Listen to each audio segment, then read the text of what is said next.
Hi అండి, ఎలా ఉన్నారు? Welcome to my channel. ఇవాళ మనము తయారు చేసుకోబోతున్న స్పెషల్ హెల్తీ టేస్టీ రెసిపీ మునగాకు ఎగ్ ఫ్రై. దీంట్లో విటమిన్లు ప్రోటీన్లు సమృద్ధిగా ఉంటాయి. ఇది మీ మునగాకు అంటే ఇష్టపడిన వాళ్ళు కూడా మీ ఫ్యామిలీలో బాగా ఇష్టంగా తింటారు. ఈ విధంగా తయారు చేసుకుందాము. ఇంకెందుకు ఆలస్యం, రండి తయారు చేసుకుందాం ఈ రెసిపీని.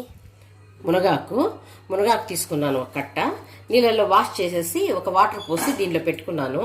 ఈ మునగాకు ఎగ్స్ వేసి ఎలా ఫ్రై చేయాలో చూపెడతాము. దీనికి ఒక కట్టకి 2 ఎగ్స్ తీసుకున్నాను. రండి చూద్దాము.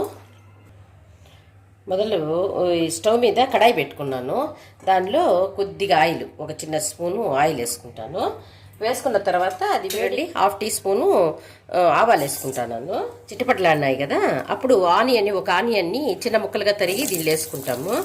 ఆనియన్, కరివేపాకు, ఒక ఎండుమిరపకాయని ఇట్లా చిన్న ముక్కలుగా తరుక్కొని దీంట్లో వేసుకుందాం. వేపుకుందాము.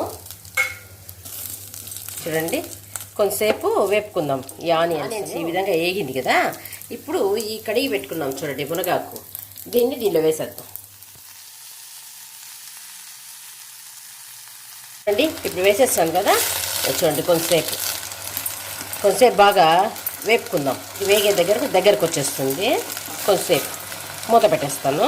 చూడండి, ఏదో మనము మంచినీళ్ళతో వాష్ చేసి ఉంటాం కదా, ఆ వాటర్ అంతా పడి ఇట్లా ఉంటుందన్నమాట. ఆ వాటర్ అంతా ఇంకిపోయేంత వరకు వేపుకుందాం బాగా. చూడండి, కింద తేమ ఉంటుంది కదా, అప్పుడు ఆకు బాగా ఉడుకుతుంది అనమాట. నల్లగా ఫ్రై అయిపోకుండా, మాడిపోకుండా అట్లా కొంచెం బాగా మెత్తగా ఉడుకుతుంది ఆకు. ఈ టైంలో మనం ఏం చేద్దామంటే కొద్దిగా పసుపు వేసుకుందాము. పసుపు వేసుకొని కొంచెంసేపు వేపుకుందాం. ఈ తేమంతా ఎగిరిపోయేంత వరకు మళ్ళీ మూత పెట్టుకుందాం. సిమ్లోనే పెట్టుకుందాము. చూడండి, ఓపెన్ చేసి చూద్దాము. చూడండి, కొద్దిగా సాల్ట్. నా ఛానల్లో మునగాకు పొడి ఉంది. డైలీ అంటే రోజు దొరకదు కదా మునగాకు, డైలీ కొద్దిగా తీసుకుంటే మంచిది అనమాట హెల్త్కి. అది ఎట్లా పొడి చేయాలో పెట్టినాను, చూడండి ఒకసారి. అది డైలీ పొద్దున్న తాగినట్టయితే చాలా హెల్త్ బెనిఫిట్స్ ఉన్నాయి. ఇది దొరికినప్పుడు చేసుకుంటాము, ఎక్కువ దొరికినప్పుడు అది స్టోర్ చేసుకున్నాం అనుకోండి, అది బాగా వాడుకోవచ్చు. చూడండి ఒకసారి, మీరు నా ఛానల్లోకి వెళ్ళి చూడండి.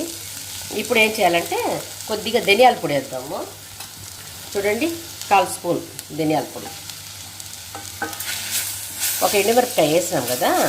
ఈ తేమకి కొంతసేపు ఇమిరిపోయిందిలేండి బాగా తేమ. ఇప్పుడు కొద్దిగా కారం వేసుకుందాం. చూడండి, 1/4 స్పూనే కారం. ఒక ఎండుమిరపకాయ వేసినాం కాబట్టి 1/4 స్పూన్ వేసుకోవాలి కారం, అంతే. ఇది కొంచెంసేపు బాగా వేపుకుందాం. చూడండి, ఈ టైంలో మనం స్టవ్ ఆపేయాలి. దీన్ని తీసి పక్కన పెడతాను. ఇంకా తర్వాత ఏం చేయాలో చూపెడతాను. చూడండి, పక్కన పెట్టేసినాను. చిన్న పాన్ పెట్టుకున్నాను. కొద్దిగా ఆయిల్ అప్లై చేద్దాం. చూడండి, ఆయిల్ వేసాం కదా, ఇప్పుడు కోడిగుడ్లని కట్ చేసి దాంట్లో వేద్దాం. 3 కూడా తీసుకోవచ్చు, నేను 2 తీసుకుంటున్నాను. మునగాకు ఫ్లేవర్ కూడా కొంచెం తగలాలి కదా, అందుకనేసి 2 ఎగ్స్ తీసుకుందాం. కొని పాన్ నిండా వచ్చేటట్టుగా చేసుకుందాం. చూడండి, కొద్దిగా సేపు దీనిపైన కొద్దిగా సాల్ట్ చల్లుదాము. చూడండి, కొద్దిగా, ఎక్కువ వేయకూడదు, కొద్దిగా సాల్ట్, ఇక పసుపు.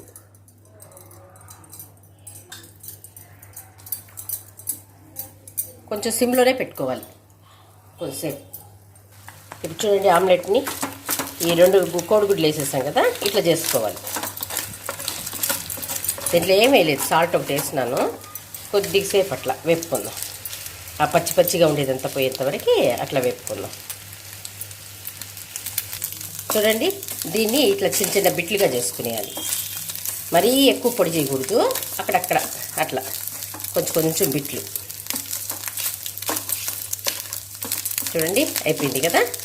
ఇప్పుడు స్టవ్ ఆపేస్తారా. ఇప్పుడు ఈ గరం మసాలాని కొద్దిగా ఇష్టపడితే చాట్ మసాలా కూడా వేసుకోవచ్చు. కొద్దిగా గరం మసాలా వేసినాను.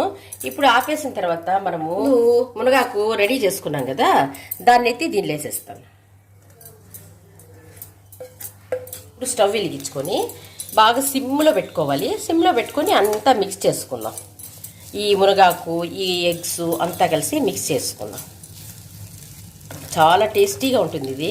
పిల్లలు కూడా మునగాకు అంటే అబ్బా మునగాకు వద్దు అంటారు కదా, ఇట్లా తిన్నారనుకోండి, ఎగ్గు ఉంటే మధ్య మధ్యలో ఎగ్గు తగులుతూ ఉంటే పళ్ళకి తింటా ఉంటే టేస్ట్కి భలే బాగుంటుంది. ఒకసారి మీరు ట్రై చేయండి, ఎంత బాగుంటుందో అసలు. అయితే చూడండి, బాగుంది కదా, చూడండి అంతే. ఇప్పుడు స్టవ్ ఆపేయాలి, ఆ కొంచెంసేపు కలిపెట్టేంతవరకే అనమాట, అంతే. చూడండి ఎగ్గుతో తింటే ఎంత బాగుంటుందో. ఇప్పుడు బౌల్లోకి తీసుకుని వెళ్దాము. ఇది అన్నంలో కలిపి తిన్నా, చపాతీలో తిన్నా, ఏ టైంకి తిన్నా పర్ఫెక్ట్.